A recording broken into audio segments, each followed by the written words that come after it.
Ya lain kali kalau milih yang bener.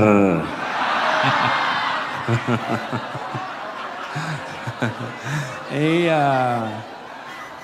Kalau menyesal ya sudah menyesal lah gitu. Saya pribadi juga melihat di TikTok wakil presiden kita itu juga sudah mempromosikan ke sekolah-sekolah untuk merawat diri kecantikan kayak gitu. Kenapa enggak akhlaknya, imannya yang diperkuat kayak gitu kayak. Karena kita telah salah memilih Mulyono.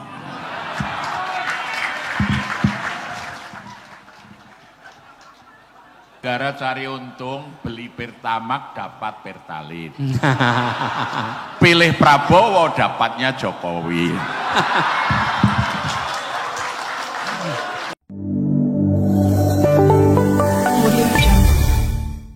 Assalamualaikum warahmatullahi wabarakatuh. Kepada Pak Anies dan Ustadz yang kami hormati, perkenalkan saya Dila dari Bantul.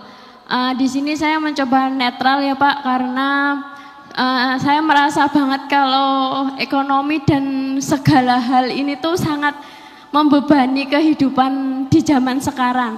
Sebenarnya kalau kita flashback 10 tahun yang lalu atau kembali ke 1 tahun kemarin, 2 tahun kemarin itu kehidupan itu memang baik-baik, sangat baik. Dari perluasan tol, semua ketika saya mudik perjalanan jadi lebih enak kayak gitu. Tapi kenapa setelah pemilu kemarin, setelah hal-hal yang seharusnya tidak dilakukan tapi bahasa Jawanya jor-joran, sembako, apapun itu yang dipromosikan untuk memenangkan yang seharusnya tidak boleh diizinkan, yang seharusnya tidak diizinkan dan dipilih oleh rakyat, dan kita nggak tahu itu kebenarannya benar atau tidak. Karena sebelumnya saya senang ya, karena sebelumnya itu memang sangat bagus, tapi semakin kesini semakin sangat menurun. Jadi saya sangat kecewa gitu sama pemerintahan sekarang tuh, berita semua sangat buruk. Dan saya melihat lagi ke depan itu kok banyak sekali yang sudah AI apa itu AI ya. Dan saya pribadi juga melihat di TikTok wakil presiden kita itu juga sudah mempromosikan ke sekolah-sekolah untuk merawat diri kecantikan kayak gitu. Kenapa enggak akhlaknya, imannya yang diperkuat kayak gitu. Kayak saya itu kayak ngerasa sedih banget. Kenapa ya kok jadi menurun kayak gini gitu. Kenapa ya kita itu kayak, kenapa duniawi terus gitu sekarang itu. Kenapa enggak malah agamanya kita, ekonominya kita, semua yang dari bawah itu kita angkat gitu loh Pak, sama-sama gitu. Ya saya sebenarnya dari keluarga yang mampu, orang tua saya nggak kesusahan, tapi saya melihat di bawah itu banyak yang ngemis, banyak yang minta-minta, itu kayak rasanya ya Allah sakit sekali gitu Pak. Ya Pak, minta tolong untuk dibukakan mata kita semua untuk kalau agama itu nomor 1, dan kalau bisa sholat dan ngaji itu nomor 1 gitu Pak. Ya. Makasih Pak.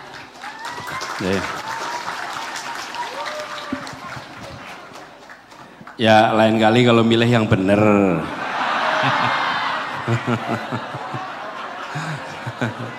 Iya.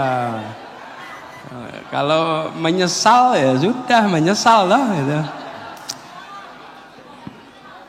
Iya. Nggak milih katanya. Oh nggak milih. Nah ini kelihatannya lebih mantap kalau Ustaz Jazir yang ngomong kan ya. Sebetulnya konsep kesejahteraan rakyat itu berawal dari kesadaran pengelolaan sumber daya itu dengan konsep wakaf yang produktif. Itu tercantum di konstitusi pada pasal 33 ayat 1. Bumi, air, dan kekayaan yang terdapat di dalamnya dikuasai oleh negara. Dan sebesar-besarnya untuk kemakmuran rakyat. Jadi bumi, air, dan kekayaan yang terkandung di dalamnya di Indonesia ini setelah merdeka, dalam konsep para pendiri negara ini milik rakyat. Oleh karena itu rakyat mewakafkan kepada negara sebagai nadhir, mengelola sumber kekayaan alam itu sebesar-besarnya untuk kemakmuran rakyat. Nah sekarang mesti kita audit. Tambang timah kita ini terbesar di dunia. Sekarang sebagian besar untuk rakyat atau tidak? Timah yang ada di Bangka Belitung saja dikorupsi lebih kurang nilainya 300 triliun. APBD Provinsi Bangka Belitung itu 1 tahun cuma 1,3 triliun. Yang dikorupsi 300 triliun. Jadi bisa untuk APBD 100 tahun lebih tanpa pajak bisa hidup orang di Bangka Belitung kalau konsepnya benar, sebesar-besarnya untuk kemakmuran rakyat. Apakah wakil kita mengaudit sekarang ini? Mestinya DPR mengaudit. Timah di Konawe itu berapa 1 tahun yang ditambang? Berapa besar untuk kemakmuran rakyat? Kalau yang untuk rakyat kurang dari 50%, presidennya harus diturunkan. Karena melanggar konstitusi. Konstitusinya menyebut sebesar-besarnya untuk kemakmuran rakyat. Nah, demikian juga cabang-cabang produksi yang menguasai hajat hidup orang banyak dikuasai oleh negara. Maka dulu Mr. Kasman Singodimedjo ketika menjadi ketua DPR, ketua parlemen pertama di Indonesia, dialah yang langsung menggagas nasionalisasi aset-aset produksi. Yang pertama dulu listrik itu dikuasai swasta. Perusahaannya dulu namanya Anim. Jadi kalau orang nyebut itu lampu Anim, Caga Anim gitu ya. Anim itu perusahaan pengelola listrik swasta. Singkatannya Anim itu Algemene Nederlands Indie Electric Maskapai. Maka Amin itu diambil alih, Anim itu oleh negara diganti menjadi PLN, perusahaan listrik negara. Nah sekarang menjadi PT PLN terbuka, sahamnya dikuasai oleh dunia, tidak hanya oleh Indonesia. Ini melanggar konstitusi. Sehingga sekarang karena investor PLN itu mau untung, maka tarif dasar listrik naik terus. Ya, karena keuntungannya dituntut terus. Kalau ini milik negara, tidak mengejar keuntungan, tetapi bagaimana listrik itu menerangi seluruh rakyat. Ini gagasan Mr. Kasman dengan nasionalisasi. Diikuti yang kedua oleh transportasi umum. Dulu kereta api itu milik swasta, namanya NIS, Nederlands Indie Spoorwegen Maskapai. Diambil alih oleh negara, diganti dengan PNKA, Perusahaan Nasional Kereta Api. Kemudian menjadi PJKA, Perusahaan Jawatan Kereta Api. Sekarang menjadi PT KAI. Sehingga Anda sekarang naik kereta api ekonomi, Anda harus ikut membayar hutang kereta api cepat WOS. Ini kan kurang ajar pemerintah ini. Karena konsepnya badan usaha ini tidak lagi milik negara. Padahal pasal 33 ayat 2 jelas. Cabang-cabang produksi yang menguasai hajat hidup orang banyak dikuasai oleh negara, sekarang dikuasai oleh negara asing. Maka dari produksi kita, dari sumber alam kita tidak bisa memenuhi pasal berikutnya, termasuk pasal 31. Setiap warga negara berhak mendapat pendidikan yang layak bagi kemanusiaan. Jadi mestinya pendidikan itu tanggung jawab negara, bukan tanggung jawab keluarga. Sehingga semua pendidikan itu dibiayai oleh negara. Dari mana uangnya? Dari kekayaan alam tadi yang diserahkan kepada negara. Tetapi karena pengelola negara ini tidak paham konstitusi, mereka kemudian hanya bekerja jadi buruh-buruh politik, apalagi 10 tahun terakhir ini. Akhirnya kekayaan alam kita memperkaya Cina, negeri Cina, ya. Tapi rakyat kita sendiri hidup susah karena kita telah salah memilih Mulyono.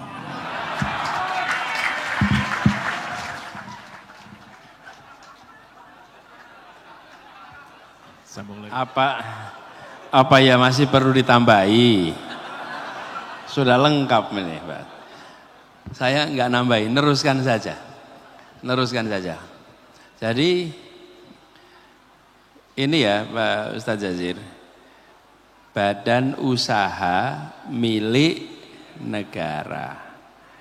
Dia bekerja memang sebagai korporasi. Tapi tujuannya untuk melakukan pembangunan. Tangannya negara itu dua. Satu birokrasi, yang satunya lagi korporasi.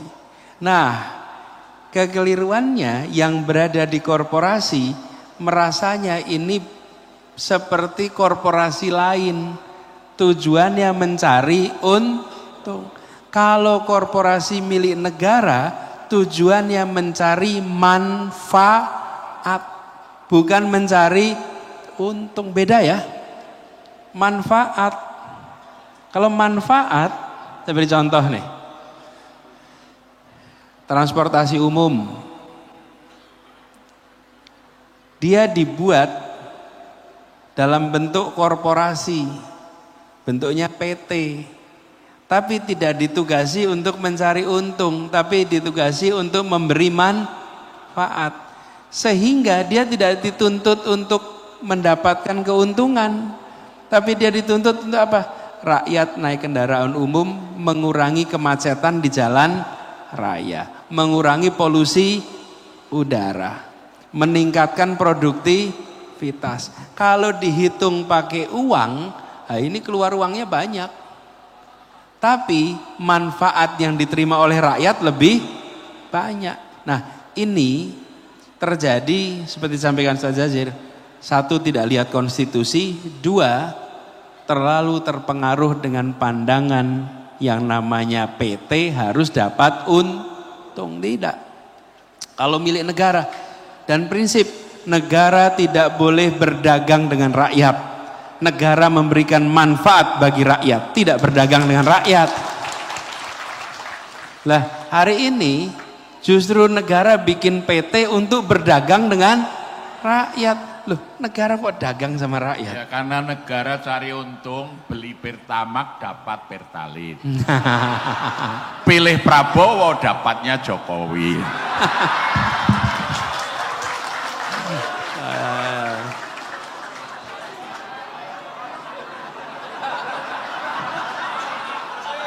Iya, gitu. Wah. Jadi, ini pertanyaan tadi apa ya kemudian tadi itu ya? Kan tadi itu siapa sih? Dila ya, Dila. Kan saya sudah punya harapan tinggi, ternyata kenyataan seperti ini. Nah, ini bagian dari pelajaran. Besok-besok kalau mau milih, supaya dibandingkan. Tidak ada calon yang sempurna. Tidak ada. Tapi yang ada adalah calon mana yang lebih cocok, yang lebih sesuai, yang bisa dianggap lebih baik. Sempurna tidak akan ketemu. Jangan kalau membandingkan kesempurnaan tidak ketemu. Tapi kalau dibandingkan, namanya pemilih rasional. Rasional itu artinya apa? Memilih dengan membandingkan. Rasional itu akar katanya rasio. Rasio itu artinya nih, rasionya 5:3. Ini rasionya. Bawahnya 5, atasnya 3. Itu rasio, perbandingan. Nah, orang yang rasional, orang yang memilih dengan lah kemarin itu banyak yang milih gak membandingkan. Oh, ada anteran. Wah, alhamdulillah. Ada anteran. Lalu ada yang diancam. Macam-macam lah, itu di MK ditunjukkan kemarin. Ditunjukkan di MK. Tapi ya sudah jadi keputusan ya sekarang. Nah, ini PR buat kita sekarang. Besok-besok kita harus menentukan. Jangan sampai mau dipengaruhi untuk yang jangka pendek. Karena ongkosnya selama bisa lebih. Jadi ongkosnya mahal. Ini pelajaran penting. Nah, kemudian yang kedua tadi soal kok yang diurusi hanya duniawi saja.